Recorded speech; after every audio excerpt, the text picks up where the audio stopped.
கோவை தொகுதியில் பிரச்சாரம் மேற்கொண்ட பாஜக தலைவர் அண்ணாமலையிடம் நடிகை கௌதமி குறித்து பத்திரிகையாளர்கள் கேள்வி எழுப்பிய போது அவரை பற்றி தமக்கு எதுவும் தெரியாது என நழுவி சென்ற சம்பவம் வைரலாகி வருகிறது. நடிகை கௌதமி என்ன சொல்லியிருக்காங்கன்னா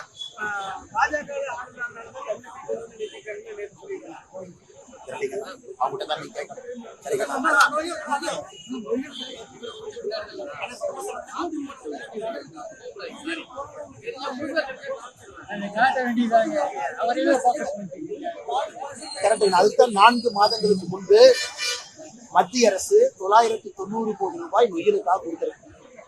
எங்களுடைய ஒரே பயம் இந்த மாதிரி ஆயிரம் கோடிகளை கொடுத்தும் கூட எதுவும் செய்யாதனாலதான் பிரச்சனை. அதனால்தான் பாராளுமன்ற உறுப்பினர் நமக்கு தேவை. மத்திய அரசுடைய பணம் எல்லாம் சரியா செலவு பண்றாங்களா பார்க்கறதுக்கு ஒரு ஆள் வேணும்.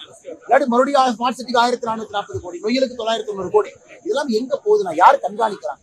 அதனால்தான் மக்கள் தெளிவாக இருக்கின்றார்கள். ஒரு பாராளுமன்ற உறுப்பினர் பாரதிய ஜனதா கட்சியிலிருந்து வரும்பொழுது மட்டும்தான் அவர்களால் கண்காணித்து அந்த பணியை சிறப்பாக செய்ய முடியும். செய்திகளை உள்ளது உள்ளபடி தெரிந்து கொள்ள ரெஃப்ளெக்ட் நியூஸை சப்ஸ்கிரைப் பண்ணுங்க.